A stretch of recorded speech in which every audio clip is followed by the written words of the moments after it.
ನೀಲಕಂಠೇಶ್ವರನ ಈ ಪವಿತ್ರ ಪ್ರಾಂಗಣದಲ್ಲಿ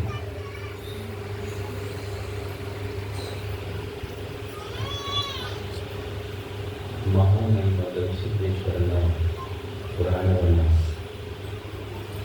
ಈ ಶ್ರಾವಣ ಮಾಸದಲ್ಲಿ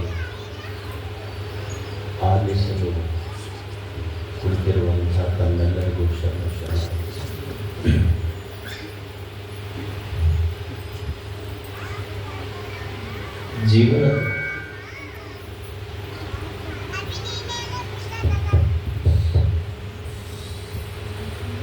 ಜೀವನದಲ್ಲಿ ಮನುಷ್ಯ ಮೂರು ಸಂಗತಿಗಳನ್ನು ತಿಳ್ಕೋಬೇಕು, ಮೂರು ವಿಷಯಗಳನ್ನು ನಾವು ಅರ್ಥ ಮಾಡ್ಕೋಬೇಕು. ಒಂದು ಹುಟ್ಟು, ಇನ್ನೊಂದು ಸಾವು. ಇಲ್ಲಿ ಮೂರನೇದು ಈ ಹುಟ್ಟು ಮತ್ತು ಸಾವಿನ ಮಧ್ಯದ ಬದುಕು. ಒಂದನೇದು ಹುಟ್ಟು, ಎರಡನೇದು ಸಾವು. ಈ ಹುಟ್ಟು ಸಾವಿನ ಮಧ್ಯದ ಬದುಕು. ಈಗ ನಮ್ಮೆಲ್ಲರಿಗೂ ಈ ಭೂಮಿಯ ಮೇಲೆ ತಾಯಿಯ ಗರ್ಭದಿಂದ ಈ ಭೂಮಿಗೆ ನಾವೆಲ್ಲ ಜನ್ಮ ತಾಳಿ ಬಂದಿದ್ದು. ಈಗೇನು ಬರಬೇಕಾದ್ರೆ ನಮ್ಮದೇನು ಪ್ರೀ ಪ್ಲ್ಯಾನ್ ಇರಲಿಲ್ಲ. ಏನು ಮೊಬೈಲ್ನಾಗ ಅಪ್ಲಿಕೇಶನ್ ಹಾಕಿ ಬಂದಿಲ್ಲ. ಏನು ನಮ್ಮ ಆಧಾರ್ ಕಾರ್ಡ್ ಮೊದಲ ಇತ್ತು, ಇಂಥ ವಸ್ತಿಯೊಳಗೆ ಹುಟ್ಟಬೇಕು, ಈ ಊರಾಗ ಹುಟ್ಟಬೇಕು, ಈ ಮನೆತನದಲ್ಲಿನೇ ಹುಟ್ಟಬೇಕಂತ ಏನಿಲ್ಲ. ಇಲ್ಲಿ ಯಾರು ಗೂಗಲ್ನಾಗ ನಾವು ಅಪ್ಲಿಕೇಶನ್ ಹಾಕಿ ಅಪ್ಲೈ ಮಾಡಿ ಹುಟ್ಟು ಬಂದಿಲ್ಲ.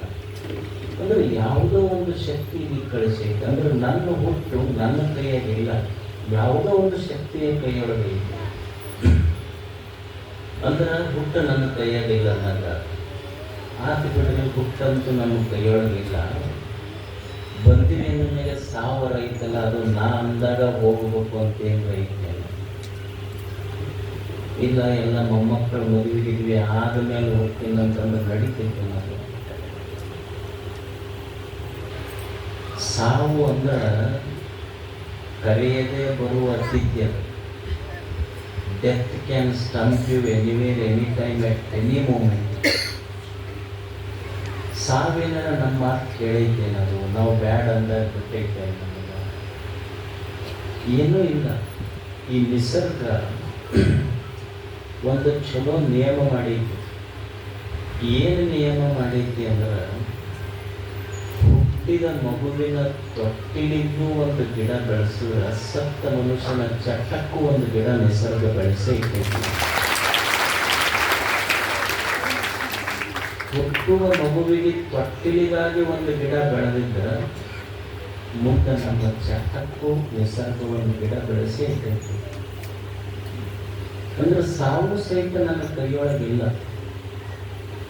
ಏನು ನಾನು ಭಾಳ ದೊಡ್ಡಾಗಿರ್ಬೋದು, ಭಾಳ ನಂದು ಹುಟ್ಟುಹಬ್ಬ ಆಚರಣೆ ಮಾಡ್ಕೊತಿರ್ಬೋದು. ನನ್ನ ಹುಟ್ಟುಹಬ್ಬ ಆಚರಣೆ ಮಾಡಿ ದೊಡ್ಡ ದೊಡ್ಡ ಕೇಕ್ ಇಟ್ಟು, ಹಿಂದೆ ದೊಡ್ಡ ದೊಡ್ಡ ಕಟೌಟ್ ಕಟ್ಟಿ, ದೊಡ್ಡ ದೊಡ್ಡ ಬಲೂನ್ ಕಟ್ಟಿ ನಾವೇನು ಹ್ಯಾಪಿ ಬರ್ತ್ಡೇ ಟು ಯು ಅಂತ ಹಾಡ್ತಿರ್ತೀವಿ. ನಮ್ಮ ಸೆಲೆಬ್ರೇಷನ್ ಇರ್ತಾರೆ, ಹಿಂದೆ ದೊಡ್ಡ ದೊಡ್ಡ ಬಲೂನ್ಗಳನ್ನು ಕಟ್ಟಿರ್ತಾರೆ.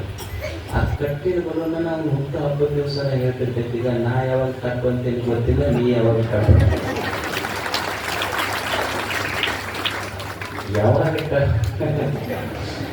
ನಾ ಯಾವಾಗ ಟಪ್ ಅನ್ನೋದು ಗೊತ್ತಿಲ್ಲ. ನೀನು ಆದ್ರೆ ಹಾಡ್ಕೊಂತಿಲ್ಲ, ಹಾಡ್ಕೊ ಅಷ್ಟೇ ಅಂತ. ಮಂದಿ ಕೂಡ್ಯಾರ, ಅವ್ರಿಗೆ ಒಂದಿಷ್ಟು ಕೇಕ್ ಬೇಕಾಗಿತ್ತು, ಊಟಕ್ಕೆ ಬಂದಾಗ ಅವರು ಹಾಡ್ತಾರೆ. ಖರೆ ತಿಳ್ಕೊ ನೀನು ನಂದು ನಿಂದು ಟಪ್ ಅನ್ನೋದು ಗೊತ್ತಿಲ್ಲ. ಅಂದ್ರೆ ಮನುಷ್ಯನ ಹುಟ್ಟು ನನ್ನ ಕೈಯೊಳಗಿಲ್ಲ, ಸಾವು ನನ್ನ ಕೈಯೊಳಗಿಲ್ಲ. ಆದರೆ ನಿಸರ್ಗ ಒಂದು ಬಹಳ ದೊಡ್ಡ ಕೆಲಸ ಏನು ಮಾಡೈತಿ ಅಂದ್ರೆ, ನಿಸರ್ಗ ದೇವತೆ ಒಂದು ಬಹಳ ಚಲೋ ಕೆಲಸ ಏನು ಮಾಡೈತಿ ಅಂದ್ರೆ, ಈ ಹುಟ್ಟು ಮತ್ತು ಸಾವು ತನ್ನ ಕೈಯೊಳಗೆ ಇಟ್ಟುಕೊಂಡು ಈ ಹುಟ್ಟು ಸಾವಿನ ಮಧ್ಯದ ಜೀವನ ನಮ್ಮ ಉಡಿಯೊಳಗೆ ಹಾಕಿ ಬದುಕೊಂಡು ಹೆಂಗೆ ಬರುತ್ತೆ ಅಂತ ಹಾಕಿ ಕಳಿಸಿದ್ದೀವಿ. ಅಂದ್ರೆ ಚಾಲೆಂಜ್ ಇರೋದು ಹುಟ್ಟು ನಮ್ಮ ಕೈಯೊಳಗಿಲ್ಲ, ಸಾವು ನಮ್ಮ ಕೈಯೊಳಗಿಲ್ಲ. ಹುಟ್ಟು ಸಾವಿನ ಬಗ್ಗೆ ನಾವೇನೋ ಮಾಡುವಂಗೂ ಇಲ್ಲ. ಆದ್ರೆ ನಾವೇನಾದರೂ ಮಾಡಬೇಕಾಗಿದ್ರೆ ಇದೊಂದು ಬದುಕಿದೆ, ಜೀವನ ಇದೆಲ್ಲ, ಇದರ ಬಗ್ಗೆ ಏನು ಮಾಡಬೇಕು. ಈ ಜೀವನದಲ್ಲಿ ನಮ್ಮೆಲ್ಲರ ಅಪೇಕ್ಷೆ ಏನು ಅಂದ್ರೆ ಸಂತೋಷವಾಗಿ ಬದುಕು. ಯಾರ ಅಪೇಕ್ಷೆ? ನೀನು ಕುಳಿತವ್ರ ಅಪೇಕ್ಷೆ. ಸನ್ಯಾಸಿಗಳ ನಡ್ಕೊಂಡು ನಾವು ಹೇಳೋದು ಬರೀ ಸಂಸಾರಿಕರಲ್ಲಿ. ನಮ್ಮೆಲ್ಲರ ಅಪೇಕ್ಷೆನೂ ನಾವು ಸಂತೋಷವಾಗಿರೋದು. ಆದರೆ ಒಬ್ಬರ ಸಂತೋಷವಾಗಿದ್ದೀವಿ. ನಾವು ಗುಡಿಗೆ ಬಂದಿದ್ದು, ಜ್ಯೋತಿಷ್ಯ ಕೇಳಿದ್ದು, ಮನೆಯೆಲ್ಲ ಬದಲು ಮಾಡಿದ್ದು ಮಾಡಿವಿ. ಎದಕ್ಕೆ ಮಾಡೀವಿ? ಈಗ ಮನೆಯೆಲ್ಲ ಇದ್ರ ಪ್ರಕಾರ ಕಟ್ಟಬೇಕಂತ ತೀರ್ಥ ಮನೆ, ಚಲೋ ಮನೆ ಕಟ್ಟಿವಿ.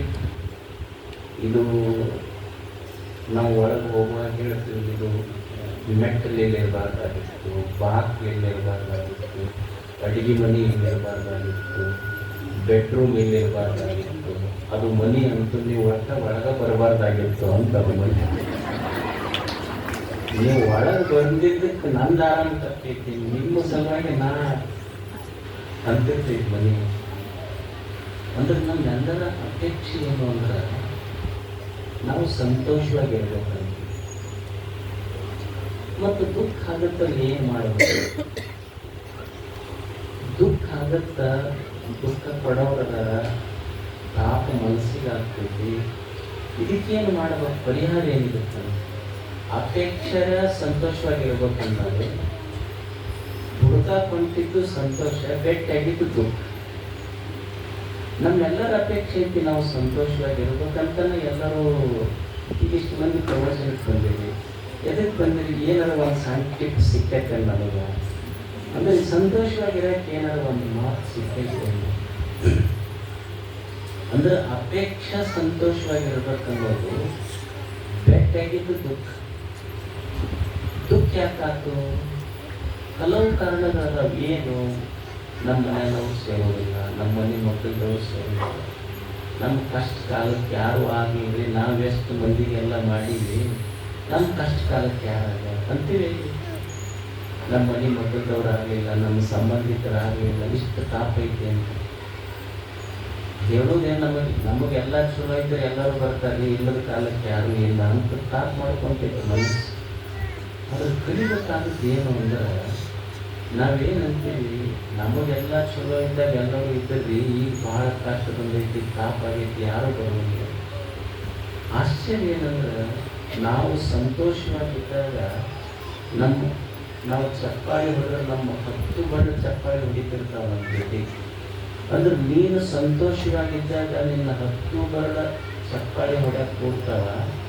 ನೀನು ದುಃಖದೊಳಗಿದ್ದಾಗ ನಿನ್ನ ಕಣ್ಣೀರು ಒಡ್ಸಕ್ಕೆ 10 ಬಣ್ಣ ಒಂದೇ ಬಣ್ಣ ಬರ್ತಿರ್ತೈತಿ. ಅಂದ್ರೆ ನಾನು ಕಷ್ಟದೊಳಗಿದ್ದಾಗ ನನ್ನ 10 ಬಣ್ಣ ನನ್ನ ಕಣ್ಣೀರು ಒಡ್ಸಕ್ಕೆ ಬರೋದಿಲ್ಲ. ಅಂದ್ರೆ ಮಂದಿ ಬರ್ತಾರಂತ ನಂಬಿಕೆ ಯಾಕಪ್ಪ?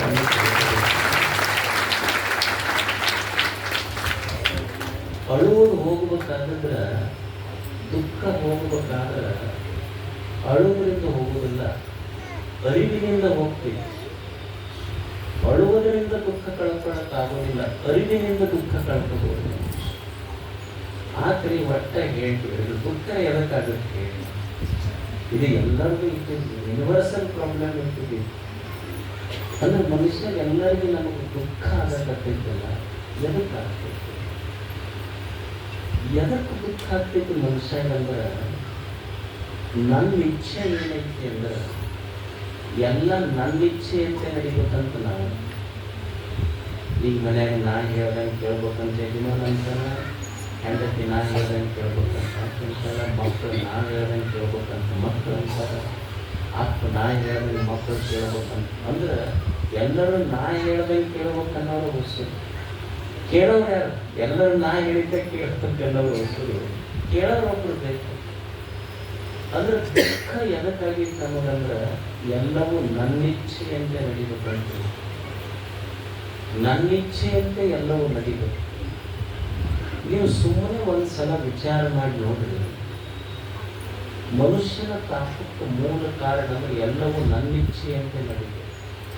ನನ್ನ ಇಚ್ಛೆಯಂತೆ ಈ ಜಗತ್ತಿನಲ್ಲಿ ಏನಾದರೂ ನಡೀತಿಲ್ಲ. ನನ್ನ ಇಚ್ಛೆ ಏನು? ನನ್ನ ಇಚ್ಛೆ ಏನು ಅಂದ್ರೆ ನಮ್ಮ ಶರೀರ ಸೊರಗಬಾರ್ದಂತ, ನಮ್ಮ ಮನೆಯಾಗಿನ ಸಂಪತ್ತು ಕರಗಬಾರ್ದು, ನಮ್ಮ ಸಂಬಂಧಗಳು ಮುರಿಬಾರ್ದು, ನಮ್ಮ ಮನೆಯಾಗ ಯಾರಿಗೂ ಸಾವು ಬರಬಾರ್ದು. ಇದು ನಮ್ಮ ಇಚ್ಛೆ ಇದೆ. ಆದರೆ ಇದು ತಡೆ ಹಿಡಿಯಲಿಕ್ಕೆ ಸಾಧ್ಯ ಐತೇನು? ನಮ್ಮ ಶರೀರ ಸೊರಗಬಾರ್ದು. ನಾವೆಷ್ಟು ಪ್ರಯತ್ನ ಮಾಡ್ತೀವಿ. ಈಗ ನಾವು ಮುಖಕ್ಕೆ ಕೊಟ್ಟು ರಿಂಕಲ್ ಬೀಳಬಾರ್ದು. ಎಲ್ಲ ಮೆನ್ನ ಒಮ್ಮೆನ್ ಎಲ್ಲರೂ ಪಾರ್ಲರ್ಗೆ ಹೋಗಿ ಬಂದ ಎದಕ್ಕೆ ರಿಂಕಲ್ ಕಾಣಬಾರ್ದು ಮುಖದ ಮೇಲೆ.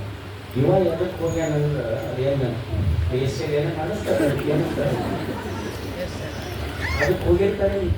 ಎದಕ್ಕಂದ್ರೆ ಮುಖದ ಮೇಲೆ ರಿಂಕಲ್ ಕಾಣಬಾರ್ದು, ಮತ್ತು ನನಗೆ ಯಾರೋ ಒಳ್ಳೆಯ ಅಂಕಲ್ ಅನ್ನಬಾರ್ದು. ಅಂದ್ರೆ ಇವನ್ ಇಚ್ಛೆ ಏನು? ನನ್ನ ಮುಖದ ಮೇಲೆ ರಿಂಕಲ್ ಬರಬಾರ್ದು, ನನಗೆ ಯಾರು ಅಂಕಲ್ ಅನ್ನಬಾರ್ದು. ಅಂದ್ರೆ ಒಳ್ಯಾಗ ಇನ್ನೂ ಟ್ವಿಂಕಲ್ ಹಾಡ್ಕೊಂತ ಇನ್ನೂ ಹಾಡ್ಕೊಂತಿರ್ಬೇಕು ನಾವು. ಅಲ್ಲ, ಇದು ಸಾಧ್ಯ ಇದೆ. ಎಷ್ಟು ದಿವಸ ಅಂತ ಮುಚ್ಕೋಬಹುದು ಇಲ್ಲಿ? ಎಷ್ಟು ದಿವಸ ಅಂತ ಹೇರ್ ಡೈ ಹಚ್ಚಬಹುದು? ಒಂದ್ ದಿವಸ ಅದು ಅಂತಿರ್ತೈತಿ, ನನ್ನ ಬಣ್ಣ ನಾ ಹೋದ್ರೆ ನಿನ್ನ ಬಣ್ಣ ಮೈಲಿಗೆ ಬರ್ತೈತಿ. ಅಂದ್ರೆ ಶರೀರನ ಎಷ್ಟ ಇಟ್ಕೊಂಡ್ರು ಒಂದ್ ದಿವಸ ಇದು ಸೊರಗೋದಿದ್ರ ಧರ್ಮ ಐತಿದು. ಈಗ ಕುಂಬಳಕಾಯಿ ನಾ ಬಹಳ ಶ್ರೀಮಂತದಿನ ಅಂತ ತಿಳ್ಕೊಂಡು ಬಂಗಾರದ ಕಟ್ಟು ಹಾಕಿಸಿಟ್ಟು ಕುಂಬಳಕಾಯಿ ಕೆಡುವುದನ್ನು ತಪ್ಪಿಸ್ಲಿಕ್ಕೆ ಹೆಂಗ ಆಗುವುದಿಲ್ಲವೋ, ಹಂಗೆ ನೀವು ಎಷ್ಟೇ ಶ್ರೀಮಂತರು, ಬಡವರು, ಸನ್ಯಾಸಿಗಳು, ದೇಹ ಶರೀರ ಸ್ವರ್ಗುವುದನ್ನು ತಪ್ಪಿಸಲಿಕ್ಕೆ ಆಗುವುದಿಲ್ಲ ಅನ್ನೋ ಸತ್ಯ ತಿಳ್ಕೊಬೇಕು ಮನುಷ್ಯ. ಅಷ್ಟೇ ಇರಬೇಕು. ಶರೀರ ಅಂದ ಮೇಲೆ ಸ್ವಲ್ಪ ಸ್ವರ್ಗುವುದ, ರೋಗ ಬರುವುದ, ರುಜಿನಗಳು ಬರುವುದೇ, ಹೆಂಗೆ ಬರುವುದೇ, ನೆಗಡಿ ಬರುವುದೇ. ನಾವು ಎಷ್ಟು ದೇವರಿಗೆ ನಡ್ಕೊಂಡಿವಿ, ಎಷ್ಟು ದೀರ್ಘದಂಡ ನಮಸ್ಕಾರ ಹಾಕಿವಿ, ನಮಗೆ ಕಾರಣ ಅಂತೀವಿ. ನಾವು ದೇವರಿಗೆ ಕಣಬಟ್ಟು ಮಾಡಿಸ್ಕೊಡ್ತೀವಿ ಅನ್ನೋದಿಲ್ಲ. ಎಷ್ಟು ನಮ್ಮ ಕಣಬಟ್ಟು ಅಂದ್ರೆ ಇವು ಕಣಬಟ್ಟು ಮಾಡಿಸ್ಕೊಟ್ಟಿಂದ ದೇವ್ರ ಕಣ್ಣು ಕಾಣಕ್ಕ ಮೊದಲು ಕಣಬಟ್ಟು ಅಂದ್ರೆ ಮಜೆ ಹೆಂಗೈತಿ ನಂದು. ನಾವು ಕಣಬಟ್ಟು ಮಾಡಿಸ್ಕೊಡ್ತೀವಿ ದೇವ್ರಿಗೆ, ಆದ್ರೆ ಯಾಕೆ ಕಾರಣ ಅಂದ್ರೆ ನಾವು ಏನು ಮಾಡಿದ್ರು ಸಹಿತ ಶರೀರ ಸ್ವರೂಪವನ್ನು ನಿಲ್ಲಿಸ್ಲಿಕ್ಕೆ ಆಗೋದಿಲ್ಲ. ದೇಹ ಅಂದ ಮೇಲೆ ಸ್ವಲ್ಪ ಜ್ವರ ಬರ್ತಾವೆ, ಕೆಮ್ಮು ಬರ್ತಾವೆ, ನೆಗಡಿ ಬರ್ತಾವೆ, ಬೀಳ್ತೀವಿ, ಏಳುತ್ತೀವಿ, ಸ್ವರ್ಗತೀವಿ. ಒಂದು ಸ್ವರ್ಗತೈತಿ, ಶರೀರ ಸ್ವರ್ಗತೈತಿ ಅನ್ನುವ ಸತ್ಯ ತಿಳ್ಕೊಬೇಕು ಮೊದಲು. ನಮ್ಮ ಶರೀರ ಸ್ವರ್ಗಬಾರ್ದು ಅಂದ್ರೆ ನಡೆಯುವುದಿಲ್ಲ. ಶರೀರ ಸ್ವರ್ಗುವುದಿಲ್ಲ. ಸಂಪತ್ತು ಕರಗುವುದಿಲ್ಲ. ಯಾರ ಮನೆ ಸಂಪತ್ತಾದರೆ ಒಮ್ಮೆ ಒಬ್ಬರು ಶ್ರೀಮಂತರಿರ್ಬೋದು, ಒಮ್ಮೆ ಶ್ರೀಮಂತಿಕೆ ಬರ್ತೈತಿ, ಒಮ್ಮೆ ಬಡತನ ಬರ್ತೈತಿ, ಬಡತನ ಬಂದು ಮತ್ತೊಮ್ಮೆ ಶ್ರೀಮಂತಿಕೆ ಬರ್ತೈತಿ. ಇದು ಒಂದು ಚೈನ್, ಇದು ಒಂದು ವೀಲ್ ಐತಿ. ಇದು ಜೀವನ ಚಕ್ರ ಅಂತ ಕರೀತಾರೆ. ಇದು ಉರುಳ್ತಿರ್ತೈತಿ. ಇದಕ್ಕೆಲ್ಲ ಹೊಂದ್ಕೋಬೇಕಾಗ್ತೈತಿ. ಮನುಷ್ಯನಿಗೆ ತಿಳಿದು ಬದುಕಬೇಕಾಗ್ತೈತೆ. ಏನೇ ನಮಗೊಂದು ಸ್ವಲ್ಪ ಲಾಸ್ ಆಗ್ತದೆ, ಆಗೋದೊಂದು ಲಾಸ್ ಆಗಿರುತ್ತೆ, ಮತ್ತೊಂದು ಬರ್ತೈತಿ, ಹಂಗ ಹೋಗೋದೈತಿ. ಅಲಕ್ಷಾಂದ್ರ ಮಹಾರಾಜ ಇದ್ದ, ಭಾಳ ದೊಡ್ಡ ಮಹಾರಾಜ, ಜಗತ್ತ ಗೆದ್ದಿನಂತಂದಿದ್ದ. ಅವ ಕೊನೆಗೆ ಹೋಗುವಾಗ ಒಂದು ಮಾತು ಹೇಳ್ತಾನೆ, ಒಂದು ಮಾತು ಬರೀತಾನೆ.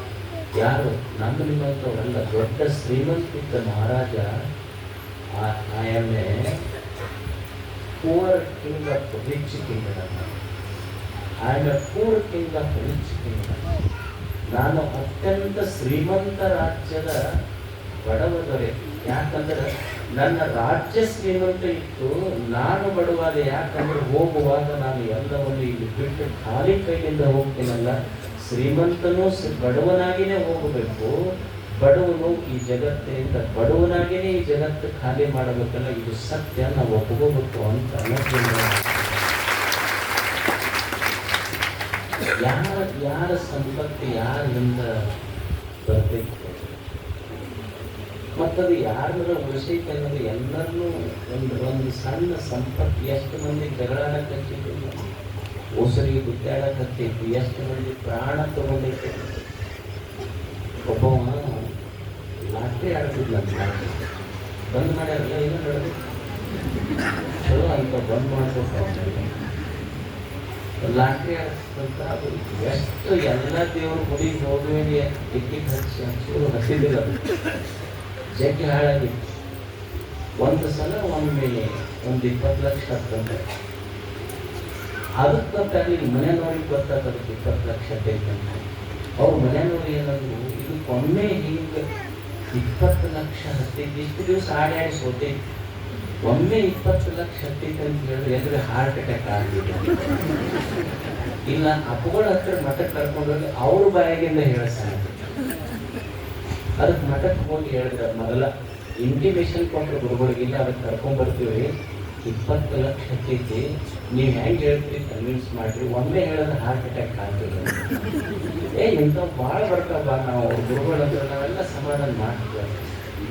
ಅದಕ್ಕೆ ಕರ್ಕೊಂಡ್ಬಂದ್ರು. ಬಂದ ತಕ್ಷಣ ಯಾಕಪ್ಪ ಆರಾಮಿದೆ ಏನಪ್ಪ, ಎಲ್ಲ ಆರಾಮಾಗಿ ಮತ್ತು ಭಾಳ ದಿವಸದಿಂದ ಆಡ್ತಿದ್ದೇನೋ, ಏನಾರ ಹತ್ತೈತಿ ಅಂತ ಕೈಲಿ ಎಲ್ಲ ನಿನ್ನ ಆಶೀರ್ವಾದ ತೊಗೊಂಡಿನಪ್ಪ, ಏನು ಹತ್ತೈತಿ,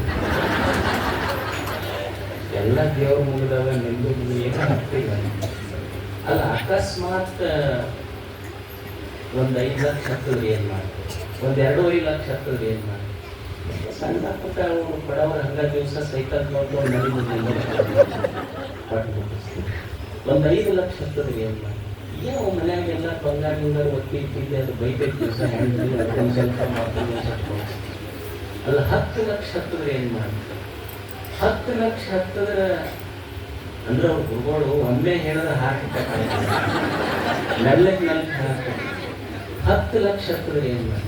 10 ಲಕ್ಷ ಹತ್ತಿದ್ರೆ ಅಪ್ಪ ಒಂದಿಷ್ಟು ಮನೆಗಿಲಿ ಕಟ್ಕೊಂಡು ಏನಾರ ಮಾಡ್ಕೊಂತೀವಿ, ಮನೆ ಇದ್ದೀವಿ ಎಲ್ಲ ಮಾಡಿ. ಅಲ್ಲ ಅಕಸ್ಮಾತ್ ನಿನಗೆ 20 ಲಕ್ಷ ಹತ್ತಿದ್ರೆ ಏನು ಮಾಡಿ.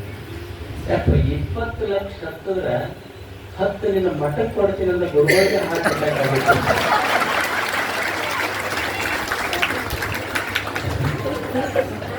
ಮೂರ್ತಿ ನೋಡ್ತಾರೆ, ಗುರುಗಳೇ ಇರಲಿಲ್ಲ.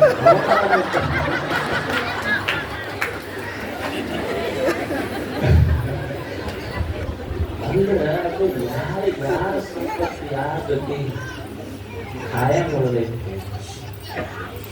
ಈಗ ನಾವು ಎಷ್ಟ ಪ್ರಯತ್ನ ಮಾಡಿದ್ರು ಎಷ್ಟು ನಮ್ಮ ಜೊತೆ, ನೀವು ಕಾರ್ ಗಾಡಿಗೆ ಒಂದು ಅರ್ಧ ಕ್ವಿಂಟಲ್ ನಿಮ್ಮ ಜೊತೆ ತೊಗೊಂಡು ಹೋಗ್ಬೋದು, ವಿಮಾನದಾಗ ಹೊಂಟ್ರೆ ಒಂದು 23 kg ಹೋಗ್ಬೋದು, ವಿಮಾನಕ್ಕಿಂತ ಮ್ಯಾಲ ಹೊಂಟ್ರೆ ಖಾಲಿ ಕೈಯಿಂದಲೇ ಹೋಗ್ಬೋದು. ಅದಕ್ಕೆ ಕಲಿಯುವುದೇನೈತಿ ಅಂದ್ರೆ, ನಾವು ನಮ್ಮ ಸಂಪತ್ತು ಕರಗಬಾರ್ದು. ಎಲ್ಲರೂ ಬೇಡ್ಕೊಂತೀವಿ, ಆದರೆ ಅದರ ಗುಣಧರ್ಮನೇ ಕರ್ಕೋದದ ಅಷ್ಟೇ. ಒಂದು ದಿವಸ ನನ್ನ ಹತ್ರ ಐತಿ ಅಂದ್ರೆ ಇನ್ನೊಂದು ದಿವಸ ನನ್ನ ಹತ್ರ ಇರೋದಿಲ್ಲ. ಈಗ ಸತ್ತಾಗ ರೊಕ್ಕ ತೂರ್ತಿರ್ತಾರೆ ನೋಡಿರಿ, ಹಿಂಗೆ ತೂರ್ತಿರ್ತಾರೆ. ಎದಕ್ಕೆ ತೂರ್ತಿರ್ತಾರ ಅಂದ್ರೆ ಅದು ರೊಕ್ಕ ಹೇಳ್ತಿರ್ತಿತ್ತಂದ್ರೆ ತೊಗೊಂಡು ಹೋಗ್ತಿರ್ತಾರೆ. ಎದಕ್ಕೆ ತೂರ್ತಿರ್ತಾರೆ ಅಂದ್ರೆ, ಇಷ್ಟು ದಿವಸ ನನ್ನಲ್ಲಿ ಒಳಗಿಟ್ಟು ನೀ ಕುಣಿತಿದ್ದಿ, ಈಗ ಒಳಗಿಟ್ಟು ನಾ ಕುಣಿತಿರ್ತೀನಿ. ಯಾರಿಗೆ ಕಾಯಂ ಯಾರ ಜೊತೆಗೆ ಅದ್ರ ಸಂಪತ್ತಿನ ಗುಣಧರ್ಮ ಅಂದ್ರೆ ಕರಗುವುದ, ಕರಗುವುದೇ ಅದರ ಗುಣಧರ್ಮ. ಶರೀರ ಸೊರಗುವುದೇ, ಸಂಪತ್ತು ಸರಿಯುವುದು, ಸಂಬಂಧಗಳು ಮುರಿಯುವುದೇ. ಸಂಬಂಧ ಅಂದ್ರೆ ಏನು, ಒಂದು ದಿವಸ ಎಲ್ಲವೂ ಇದ್ದಂಗೆ ಇರ್ತಾರೆ. ಒಂದು ದಿವಸ ಇಲ್ಲಿ ಇಲ್ಲಿ ಇಲ್ಲಿ ಎಂಥ ಏಕಲವ್ಯ ಎಂಥವ್ರು, ದ್ರೋಣ ಎಂಥವ್ರು, ಗುರು ಶಿಷ್ಯರ ಸಂಬಂಧ ಎಂಥದ್ದಿತ್ತು. ಅದರಲ್ಲಿ ಏನು ಒಂದು ದಿವಸ ರಾಮ ಎಂಥವನು, ದಶರಥ ಎಂಥವನು. ಒಂದು ದಿವಸ ಅಗಲುತ್ತ ಇಲ್ಲ, ತಂದೆ ಮಗನಿಗೆ ಅಗಲುವ ಪ್ರಸಂಗ ಬಂತು, ಗುರು ಶಿಷ್ಯರಿಗೆ ಅಗಲುವ ಪ್ರಸಂಗ ಬಂತು, ಗಂಡ ಹೆಂಡತಿಗೆ ಅಗಲುವ ಪ್ರಸಂಗ ಬಂತು. ಅಂದ್ರೆ ಸಂಬಂಧಗಳು ಕಾಯಂ ಹೆಂಗಾಗಿರ್ತಾವ ಅಂತಲ್ಲ, ಸ್ವಲ್ಪ ಹೆಚ್ಚು ಕಡಿಮೆ ಆಗ್ತಿರ್ತಾವ, ತಿಳ್ಕೋಬೇಕು. ಈಗ ಮನ್ಯಾಗ ಜಗಳ ಆಗ್ತಿರ್ತಾವಲ್ಲ, ಮನೆ ಒಂದು ಸ್ವಲ್ಪ ಆಗ್ತಿರ್ತಾವ, ತಡ್ಕೋಬೇಕಷ್ಟೇ. ಅಂದ್ರೆ ಇವು ಕಾಯಮ ಪ್ರೀತಿ ಇರೋದಿಲ್ಲ ಅಂತ ಒಂದು ಸ್ವಲ್ಪ ಜಗಳ ಆಗ್ತಿರ್ತಾವ. ಮತ್ತು ಸಂಸಾರ ಒಂದು ಸ್ವಲ್ಪ ಜಗಳ ಆಡ್ಬೇಕು, ಭಾಳ ಆಡಬಾರ್ದು. ಅಂದ್ರೆ ಹೊರಪೆಟ್ಟಾಗಿ ಕೋರ್ಟ ಅವ್ರ ಮನೆಗೆ ಹೋಗುವಷ್ಟಲ್ಲ, ಸುಮ್ಮನೆ ಆಡಬೇಕು, ಜಗಳ ತೆಗಿಬೇಕು. ನಿಮಗೆ ಹೇಳ್ತೀನಿ ಗಂಡು ಮಕ್ಕಳು ಯಾವಾಗ ತೆಗಿಬೇಕಂದ್ರೆ ಬೆಳಿಗ್ಗೆ ಟಿಫಿನ್ ಆದ ಕೂಡಲೇ ತೆಗಿಬೇಕು, ಈ ಹುಡ್ಸಿ ಎದ್ದು ಕೂಡಲೇ ತೆಗಿಬೇಕು. ಅವ್ರ ಹತ್ರ ತಿನ್ನಂಗಲ್ಲ ಮಾಡ್ತಾರೆ. ಅಂದ್ರೆ ಸಣ್ಣ ಸಣ್ಣ ಟಿಪ್ ಕಲಿಬರ್ತೀವಿ. ನಿಮಗೆ ಹೆಂಗೆ ಬರ್ತೀರಿ ಅಂದ್ರೆ ದಿವಸ ಜಗಳ ಬಗೆಹರಿಸಿರಿಸಿ ಬರ್ತಾರೆ. ಎಲ್ಲರೂ ಜಗಳ ತಗೊಂಡು ಬಂದು ಅವ್ರು ಏನೂ ಇಲ್ಲ, ಮಠ ಅಂದ್ರೆ ಏನು, ಒಟ್ಟು ಜಗಳ ಆಡೋ ತಂದ್ಕೊಂಡಿರ್ತಾರೆ. ಅವ್ರು ಜಗಳ ಆಡೋದು ನಮಗೆ ಬಗ್ಗೆ ಅಂದ್ರೆ ಸಂಬಂಧಗಳಂದ್ರೆ ಸ್ವಲ್ಪ ಹೆಚ್ಚು ಕಡಿಮೆ ಮತ್ತು ಹೊಂದ್ಕೊಂಡು ಹೋಗೋದು. ಸಂಬಂಧಗಳು ಮುರಿತಾವ, ಒಂದು ದಿವಸ ಸಾವು ಬರುವುದು ಅಷ್ಟು. ಇಲ್ಲಿ ಯಾರ ಕಾಯಂಗಳಕ್ಕೆ ಬಂದಿದೆ. ಅದಕ್ಕೆ ಇಲ್ಲಿ ನಂಬಿಚ್ಛೆಯಂತೆ ಏನೂ ನಡೆಯುವುದಿಲ್ಲ. ಈ ಜಗತ್ತಿನಲ್ಲಿ ಒಂದೇನೋ ನಿಸರ್ಗದ ಇಚ್ಛೆ ಇದೆ, ಅದರ ಇಚ್ಛೆಗೆ ನಾವು ಹೊಂದ್ಕೊಂಡು ಬದುಕಬೇಕಾಗ್ತಿದ್ದಿಲ್ಲ. ನಮ್ಮ ಇಚ್ಛೆಯಂತೆಯೇ ಎಲ್ಲ ನಡೀಬೇಕು ಅಂದ್ರೆ ದುಃಖ ಐತಿ, ತಾಪ ಐತಿ ಮನಸ್ಸಿಗೆ. ನಿಸರ್ಗದ ಇಚ್ಛೆಗೆ ನಾನು ಹೊಂದಿಕೊಂಡು ಇಲ್ಲಿ ಬದುಕಬೇಕಾಗ್ತೈತಿ. ಈಗ ಒಂದು ಗಿಡ ಐತಿ, ಗಿಡದೊಳಗೆ ಒಂದು ಎಲೆ ಇರ್ತೈತಿ. ಗಿಡದೊಳಗಿರುವ ಎಲೆ ಅಕಸ್ಮಾತ್ ನಾ ಅಳ್ಳಾಡಿದಾಗ ಗಿಡ ಅಳ್ಳಾಡಬೇಕು, ನಾ ಸುಮ್ಮನಿದ್ದು ಗಿಡ ಸುಮ್ಮನೆ ಇರ್ಬೇಕಂತಂದ್ರೆ ನಡೀತಿತ್ತು. ಇಲ್ಲ, ಎಲಿ ಹೇಳ್ದಾಗ ಗಿಡ ಕೇಳಕ್ಕಾಗೋದಿಲ್ಲ, ಗಿಡ ಅಳ್ಳಾಡಿದಾಗ ಎಲೆ ಅಳ್ಳಾಡಬೇಕಾಗ್ತದೆ. ಹಂಗ ಈ ಜಗತ್ತನ್ನೋದೊಂದು ವಿಶಾಲ ವೃಕ್ಷದೊಳಗೆ ನನ್ನ ಬದುಕನ್ನೋದೊಂದು ಸಣ್ಣ ಎಲೆ ಅಷ್ಟೇ ಇದೆ. ನಿಸರ್ಗ ಯಾವಾಗ ಬಾ ಅಂದೈತಿ ಯಾವಾಗ ಬರಬೇಕು, ಯಾವಾಗ ಹೋಗಂದೈತಿ ಯಾವಾಗ ಹೋಗಬೇಕಷ್ಟೇ. ನಿಸರ್ಗವೆಂಬ ವೃಕ್ಷದ ಒಂದು ಸಣ್ಣ ಎಲೆ ಅಂತ ತಿಳ್ಕೊಂಡು ಬದುಕುವುದು ಕಲಿಬೇಕು ಮನುಷ್ಯ. ಇಲ್ಲಿ ನಂಬಿಚ್ಛೆ ಅಂತ ಯಾವುದು ನಡೆದಾಗ ನಾವು ಬೇಕಂದಿದ್ದೆಲ್ಲ ಸಿಕ್ಕಿಲ್ಲ ಅಂತಲ್ಲ, ಬೇಕಂದಿದ್ದೆಲ್ಲ ಸಿಕ್ಕಂತೆ ಜಗತ್ತಿನಲ್ಲಿ. ನಾವು ಬಯಸಿದ್ದೆಲ್ಲ ಸಿಗೋದಿಲ್ಲ ಜಗತ್ತಿನಲ್ಲಿ, ಬಯಸಿದ್ದು ಸಿಕ್ಕಿಲ್ಲ, ಬಯಸಿದಷ್ಟು ಸಿಕ್ಕಿಲ್ಲ, ಬಯಸಿದಂಥದ್ದು ಸಿಕ್ಕಿಲ್ಲ, ಬಯಸಿದವರು ಸಿಕ್ಕಿಲ್ಲ, ಸಿಕ್ಕವ್ರು ನಾವು ಬಯಸಿದಂಗಿಲ್ಲ. ಇದು ಜಗತ್ತಿನ ಧರ್ಮ. ಮಜಾ ಅಂದ್ರೆ ಬಯಸಿದ್ದು ಸಿಕ್ಕಿಲ್ಲ, ಬಯಸಿದಷ್ಟು ಸಿಕ್ಕಿಲ್ಲ, ಬಯಸಿದಂಥದ್ದು ಸಿಕ್ಕಿಲ್ಲ, ಬಯಸಿದವರು ಸಿಕ್ಕಿಲ್ಲ, ಸಿಕ್ಕವ್ರು ನಾವು ಬಯಸಿದಂಗಿಲ್ಲ. ಮಜಾ ಇದೆ ಜಗತ್ತು. ಅದಕ್ಕೆ ಇದನ್ನ ಅರಿತು ಬದುಕುವುದು ಮನುಷ್ಯ ಅಷ್ಟೇ. ಏನು ಜಗತ್ತಿನ ಗುಣಧರ್ಮ ಐತೆ ಅದನ್ನು ಒಪ್ಪಿಕೊಂಡು ದೇವರು ಏನು ಕೊಟ್ಟಾನ ಅದರೊಳಗೆ ಸಂತೋಷವಾಗಿ ಬದುಕ್ತಾ ಹೋಗ್ಬಿಡೋದು ಮನುಷ್ಯ ಅಷ್ಟೇ. ಏನು ದೇವರು ಕೊಟ್ಟಾನ ಅದನ್ನು ಸಂತೋಷ ಪಡುತ್ತೆ. ಬರದಿಹುದರೆಣಿಕೆಯಲ್ಲಿ ಬಂದಿಹುದ ಮರೆಯಲು ಗುರುತಿಸು ಒಳಿತಿರುವುದನ್ನು ಕೇಳುಗಳಲ್ಲ. ಸಂತೋಷಕ್ಕೆ ಯಾವುದು ದಾರಿ ಅಂತ ಒಬ್ಬ ಅನುಭವಿ ಹುಡುಕ್ತಿರ್ತಾನೆ. ಸಂತೋಷವಾಗಿ ಬದುಕಬೇಕಂದ್ರೆ ಏನು ಮಾಡೋದು? ಬರದಿಹುದರ ಎಣಿಕೆಯಲ್ಲಿ ಬಂದಿಹುದ ಮರೆಯಲು ಗುರುತಿಸು ಒಳಿತಿರುವುದನ್ನು ಕೇಳುಗಳನ್ನದು. ಏನು ಬಂದಿಲ್ಲ ಅದರ ಬಗ್ಗೆ ಬಹಳ ತಲೆ ಕೆಡಿಸ್ಕೋಬೇಡ. ಏನು ದೇವರು ಕೊಟ್ಟಾನ ಮೊದಲು ಅದರ ಬಗ್ಗೆ, ಕೊಟ್ಟಿದ್ರ ಬಗ್ಗೆ ಸಂತೋಷ ಪಡ. ಇರ್ಲಾರದ ಬಗ್ಗೆ ತಲೆ ಕೆಡಿಸ್ಕೋಬೇಡ. ನನಗೆ ಕಾರಿಲ್ಲ ಅಂತ ತಲೆ ಕೆಡಿಸ್ಕೋಬೇಡ. ಕಾರ್ ಇರದಿದ್ರೆ ಏನಾಯ್ತು? ಎಲ್ಲರಿಗೆ ಕಾರ್ ಕೊಡ್ಲಿಕ್ಕೆ ಸಾಧ್ಯ ಇಲ್ಲ. ಕಾರ್ ಇರದಿದ್ರೆ ಕಾರು ಕೊಟ್ಟಾನ ಅಂತ ಸಂತೋಷ ಪಡೋದು ಮನುಷ್ಯ. ಏನು ನಮ್ಮ ಮನ್ಯಾಗ ನೋಟಿನ ಕಟ್ಟಿಲ್ಲ ಅಂತ ತಾಪ ಮಾಡ್ಕೊಳ್ಳುವಂಗಿಲ್ಲ. ನೋಟಿನ ಕಟ್ ಇರದಿದ್ರೆ ಏನಾದ್ರು ದುಡಿಯಾಕ ಕೈಕಾಲ ಗಟ್ಟಿ ಕೊಟ್ಟಾನ ಬರದಿಹುದರ ಎಣಿಕೆಯಲ್ಲಿ ಬಂದಿಹುದ ಮರೆಯ. ಏನು ಒಂದು ತಲೆಯಾಗಿ ಬೆಳಿಕೋದು ಬಂದಿರ್ತೈತಿ, ಹಳ್ಳವನ್ನು ಹೋಗೋದು ಕರಡಿ ಅಲ್ಲ. ತಲೆ ತುಂಬ ಬೆಳೆ ಕೂದಲದ ಅದನ್ನು ಬಿಟ್ಟಾನ, ಒಂದು ಬಿಡ ಕೂದಲು ಬಂದು ಅದನ್ನ ದಿವಸ ಹೋಗ್ತಾನೆ ಕಿತ್ತಾನ, ಕರಡಿಗೆ ಕಿತ್ತೋದು.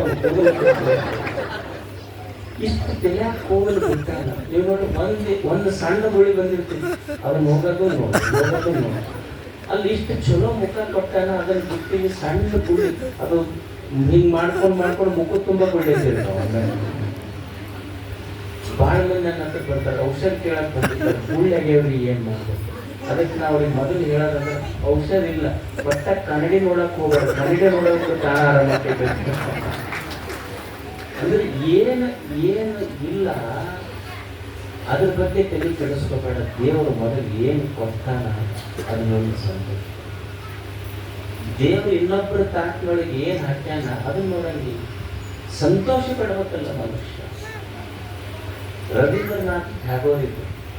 ರವೀಂದ್ರನಾಥ್ ಟ್ಯಾಗೋರ್ ಅವರ ತಂದೆ ದೇವೇಂದ್ರನಾಥ್ ಟ್ಯಾಗೋರ್. ಅವರು ಒಂದು ದಿವಸ ಅವ್ರಿಗೆ ಒಂದು ಮನಸ್ಸಿಗೆ ಬಹಳ ಏನೋ ಚಿಂತೆ ಇತ್ತು, ಖಿನ್ನತೆ ಇತ್ತು, ದುಃಖ ಆಗಿತ್ತು. ಅವರು ಮನೆ ಬಂಕಿರ್ತಾವ, ಬಂಕಡಕ್ಕೆ ಬಂದಿದ್ರು. ಬಹಳ ಏನೋ ಚಿಂತೆ ಆಗಿತ್ತು ಮನಸ್ಸಿಗೆ. ಹಿಂಗೇನೋ ಒಂದು ಗಾಳಿಗೆ ಒಂದು ಪೇಪರ್ ಹಾರಿ ಬಂದಿತ್ತು. ಅದು ಹಿಂಗೆ ಗಾಳಿಗೆ ಒಂದು ಪೇಪರ್ ತಗೊಂಡ್ರು, ನೋಡಿ ಓದಿ ಬಹಳ ಸಂತೋಷಪಟ್ಟರು, ಪುಣ್ಯ ಕಟ್ಟರು. ಅವು ಮನೆಯಾಗ ಆಳು ಮಕ್ಕಳಿದ್ದಲ್ಲ. ಈಗ ಒಂದು ಕ್ಷಣದಿಂದ ಎಷ್ಟು ಮುಖದ ಮೇಲೆ ಖಿನ್ನತೆ ಇತ್ತು, ನೋವಿತ್ತು. ಈಗೇನೊಂದು ಪೇಪರ್ನಾಗ ಏನೋ ಒಂದು ಸಿಕ್ತು, ಓದಿ ಎಷ್ಟು ಸಂತೋಷ ಪಡಕತ್ತೇವೆ. ಏನಾರ ಇತ್ತಲ್ಲ. ಅವಾಗ ದೇವೇಂದ್ರನಾಥ್ ಟ್ಯಾಗೋರ್ ಇಲ್ಲ, ಈಗ ಒಂದು ಪೇಪರ್ ಕೊಡೋಕೆ ಬಂದೈತಲ್ಲ, ಇದರ ಒಂದು ಜ್ಞಾನಿಗಳ ಮಾತು ಸಿಕ್ತು. ಅದರೊಳಗೆ ಇಷ್ಟು ಒಂದು ಚಲೋ ಮಾತು ಬರ್ತಾರಲ್ಲ, ಇದನ್ನು ನಾನಷ್ಟೇ ಅಲ್ಲ, ಜಗತ್ತಿನೊಳಗೆ ಯಾರ ಕಿವಿಯಾಗಿ ಶಬ್ದ ಬೀಳ್ತಾವ ಎಲ್ಲರ ಹೃದಯಕ್ಕೂ ಸಂತೋಷ ಕೊಡ್ತೈತಿ ಶಬ್ದ. ಅವಾಗ ಅವ್ರ ಸೇವಕರ ಆಳು ಮಕ್ಕಳು ಅಂದ್ರೆ ಏನಾರ ಬರ್ತೈತಿ ಪೇಪರ್ನ್ಯಾಗ? ಏನಿಲ್ಲ. ಏನು ಬರ್ತೈತಿ ಅಂದ್ರೆ ಮನುಷ್ಯನೇ ನೀ ಸಂತೋಷವಾಗಿ ಇರಬೇಕಾದ್ರೆ ದೇವರು ಇನ್ನೊಬ್ಬರ ತಾಟ್ನಾಗ ಏನು ಹಾಕ್ಯಾನ ಅದನ್ನು ನೋಡಿ ಆಸೆ ಪಡುವುದಕ್ಕಿಂತ ನಿನ್ನ ತಾಟ್ನೊಳಗೆ ಏನು ಹಾಕ್ಯಾನ ಉಂಡು ಸಂತೋಷ ಪಡುವುದನ್ನು ಕಂಡು ಈಶಾವಾಸ್ಯವಿದಂ ಸರ್ವಂ ಯತ್ ಕಿಂಚ ಜಗತ್ಯಾವಶ್ಯಕ. ಇದೆಲ್ಲ ಏನೈತಂದ್ರೆ ದೇವರು ನಮಗೊಂದು ಪ್ರಸಾದ ಕೊಟ್ಟಾನ. ನೀ ಏನು ಕೊಟ್ಟಿಯಪ್ಪ ಅದನ್ನು ಸಂತೋಷದಿಂದ ಅನುಭವಿಸುವ ಹೃದಯ ಬೇಕು. ಸಂತೋಷ ಪಡಕ್ಕೆ ಏನೂ ಇಲ್ಲ, ಏನಿಲ್ಲ ಅದರ ಬಗ್ಗೆ ತಲೆ ಕೆಡಿಸ್ಕೋಬಾರ್ದು. ಏನು ದೇವರು ಕೊಟ್ಟಾನಲ್ಲ ಅದನ್ನ ಸಂತೋಷ ಪಡ್ತಾ ಹೋಗೋದಷ್ಟು. ಏನು ಕೊಟ್ಟಾನ ಅದರಿಂದ ಸಂತೋಷವಾಗಿರುವುದನ್ನು ಕಲಿಯುವುದೇ ಸಂತೋಷಕ್ಕೆ ಒಂದು ದಾರಿ ಇದೆ. ಬರದಿರುವುದರೆಣಿಕೆಗೆ ಬಂದಿರುವುದ ಮರೆಯದೆ ಗುರುತಿಸು ಒಳಿತಿರುವುದನ್ನು ಕೇಡುಗಳ ನಡುವೆ. ಏನು ಜೀವನದ ಮೇಲೆ ಸ್ವಲ್ಪ ಹೆಚ್ಚ ಕಡಿಮೆ ಇರ್ತೈತಿ, ಕೆಟ್ಟದ್ದು ಬಹಳ ಇತ್ತು ಜಗತ್ತಿನೊಳಗೆ, ಇಲ್ಲಂತಿಲ್ಲ. ಅದರ ಮಧ್ಯದೊಳಗೆ ಒಳ್ಳೆಯದನ್ನು ನೋಡುವುದನ್ನು ಕಲಿಸಲ್ಲ. ಈ ತುಂಗಭದ್ರಾ ನದಿ ಐತಲ್ಲ, ಈಗ ನಮಗ ಈಗ ಮಳೆಗಾಲ ಶುರುವಾಗಿ ನೀರು ಹೆಂಗೆ ಬರ್ತಿರ್ತೀವಿ, ರಾಡಿ ಇರ್ತಿರ್ತದೆ, ಹೌದಾ? ಆ ರಾಡಿ ನೀರ ನಾವು ಹಂಗಾಗಿ ಕುಡಿದ್ವಿ ಅಂದ್ರೆ ಹಟ್ಟಿ ಕೆಡ್ತೀವಿ. ನೀರು ಕುಡಿಲಾರ್ದೆ ನೀರಾಗೋದಿಲ್ಲ. ನಾವೇನು ಮಾಡ್ತೀವಿ, ನೀರು ಕುಡಿಯೋದೇನ್ರ ಬಿಟ್ಟಿವೇನು? ಬಿಟ್ಟಿಲ್ಲ. ಇಲ್ಲ ನಾವು ಭಾಳ ಶಾಣ್ಯಾರಲ್ಲಿ ನಮ್ಮ ಊರಾಗ ಅಂತ ಹೇಳ್ಕೊಂಡು ತುಂಗಭದ್ರಾ ಡ್ಯಾಮ್ ಹೋಗಿ ಫಿಲ್ಟರ್ ಮಾಡೋಕ್ಕಾಗುತ್ತೆ ಅನ್ನೋದು. ತುಂಗಭದ್ರಾ ಡ್ಯಾಮಿಗೂ ಫಿಲ್ಟರ್ ಮಾಡೋಕ್ಕಾಗೋದಿಲ್ಲ. ನಾವು ನೀರು ಕುಡಿಲಾರ್ದೇನೂ ಇರೋಕ್ಕಾಗೋದಿಲ್ಲ. ಕಲಿಬೇಕಾದದ್ದು ಏನು ಅಂದ್ರೆ ಡ್ಯಾಮ್ ಫಿಲ್ಟರ್ ಮಾಡಕ್ಕೆ ಹೋಗೋದಲ್ಲ, ನನಗೆ ಎಷ್ಟು ಕುಡಿಯಾಕೆ ಬೇಕೋ ಅಷ್ಟು ಫಿಲ್ಟರ್ ಮಾಡಿಕೊಂಡು ಕುಡಿಯುವುದನ್ನು ಕಲಿಬೇಕು. ಎಲ್ಲರನ್ನೂ ತಿನ್ನಕ್ಕಾಗತ್ತ? ಇಲ್ಲ. ಮೊದಲು ನಾನು ತಿಳ್ಕೊಂಡು ನಾನು ಚಲೋ ಆಗಿರೋದು ಕಲಿಬೇಕು. ಈ ಗಂಗಾವತಿ ಬರ್ತೀವಿ, ಊರಾಗ ಬರ್ಬೇಕಾದ್ರೆ ಎಲ್ಲನೂ ಚಲೋ ಇರ್ತೈತೆ. ಒಂದಿಷ್ಟು ತಿಪ್ಪಿನೂ ಕಾಣ್ತಾವ, ಒಂದಿಷ್ಟು ಹೂವನ್ನು ಕಾಣ್ತಾವ. ಈ ಊರು ಬಿಟ್ಟು ಮುಂದಿನ ಊರು ಹೋಗುವಾಗ ಏನು ಬೆಳೆ ತಿಕ್ಕದವ ಈ ಊರು ಅಂತ ಅನ್ನಬಾರ್ದು. ಈ ಊರಿನ ತಿಪ್ಪಿ ಪ್ರಚಾರ ಮಾಡಬಾರ್ದು, ಈ ಊರಿನ ಹೂವು ಪ್ರಚಾರ ಮಾಡ್ಕೊಂಡು ಹೋಗ್ಬೇಕು.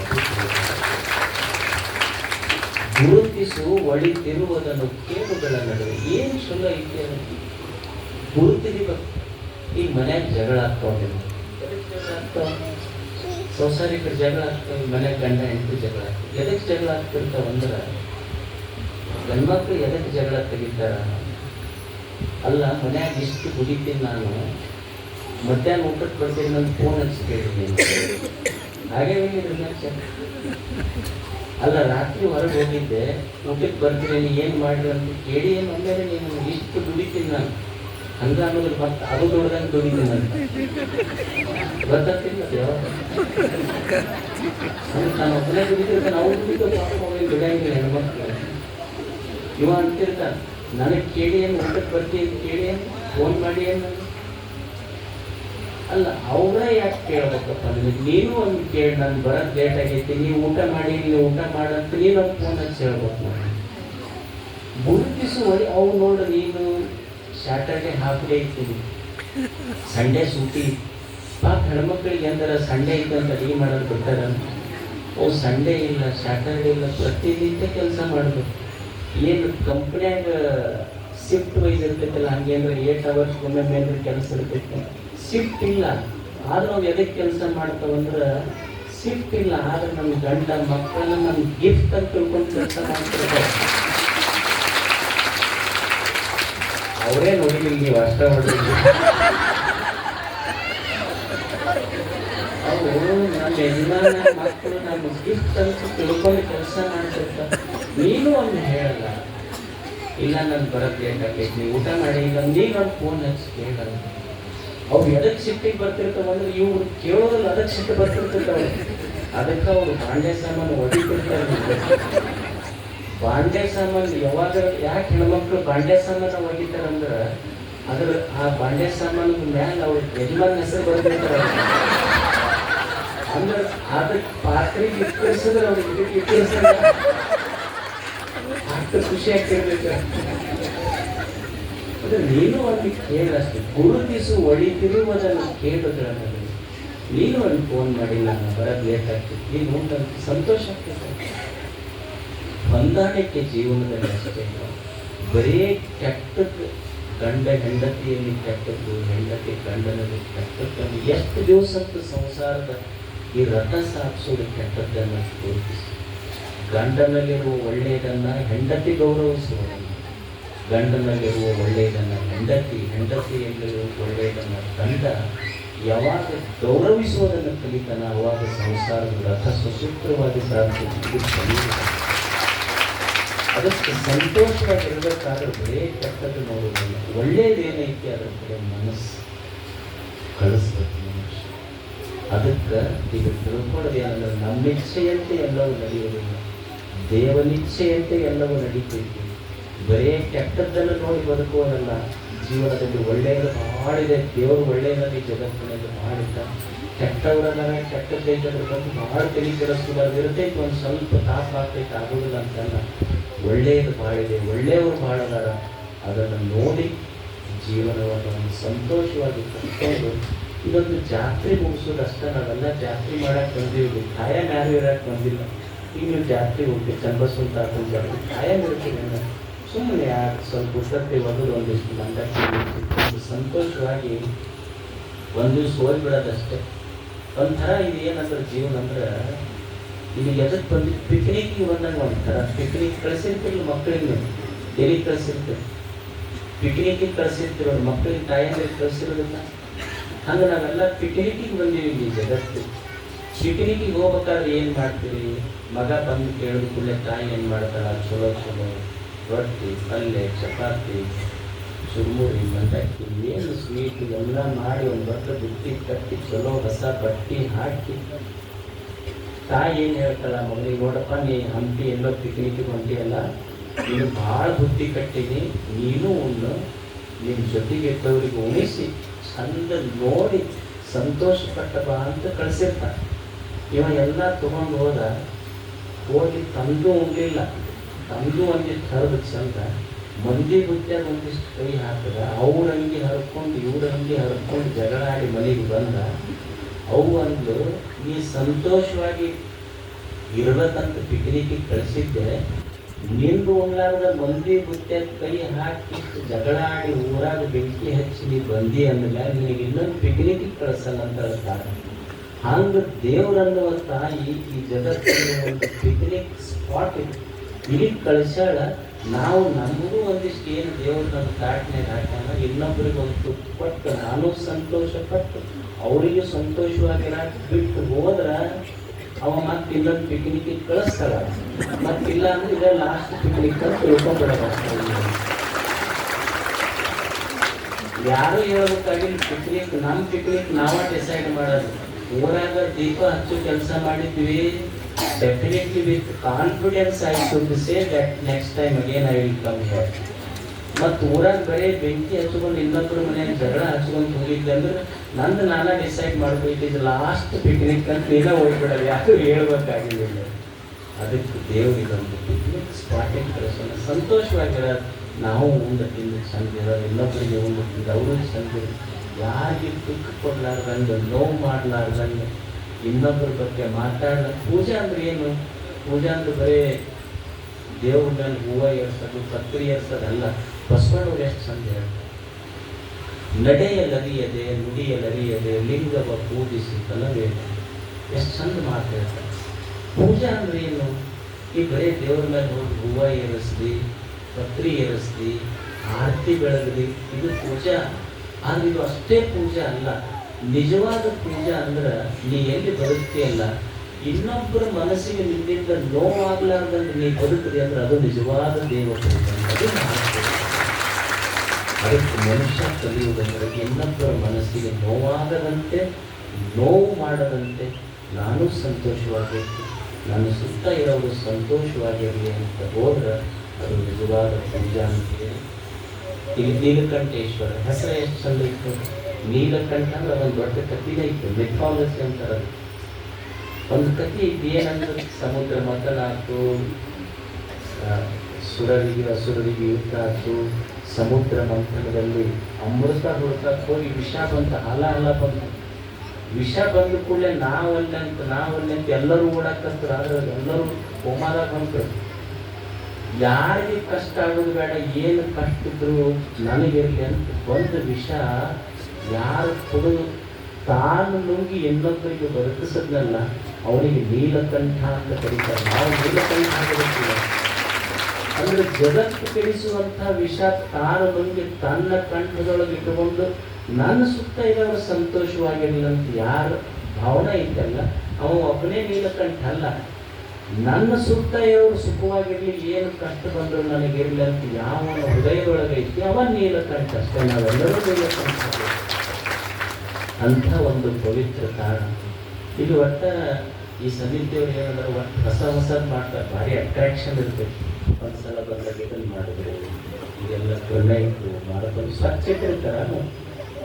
ಆಮೇಲೆ ಈ ಸಲ ಬೆಳ್ಳಿ ಕವಚ, ಅವರಲ್ಲಿ ಒಂದು ಸೇವಾ ಮನೋಭಾವ ಭಾಳ ಮೆಚ್ಚುಗೊಳ್ಳೋದು ಮತ್ತು ಹೆಮ್ಮೆ ಪಡುವಂಥದ್ದು ಏನಂದ್ರೆ ಭಾಳ ಸೇವಾ ಮನೋಭಾವ ವ್ಯಕ್ತಿ ಇವಾಗ ನೋಡಿ ಕಲಿಯುವಂಥದ್ದು. ಇದು ಬೆಳೀಲಿ, ಇನ್ನೊಬ್ಬರಿಗೆ ಆದರ್ಶ ಆಗಲಿ ಅಂತ ನಮಗೆಲ್ಲರಿಗೂ ಕಲಿಸಿ ನಮ್ಮ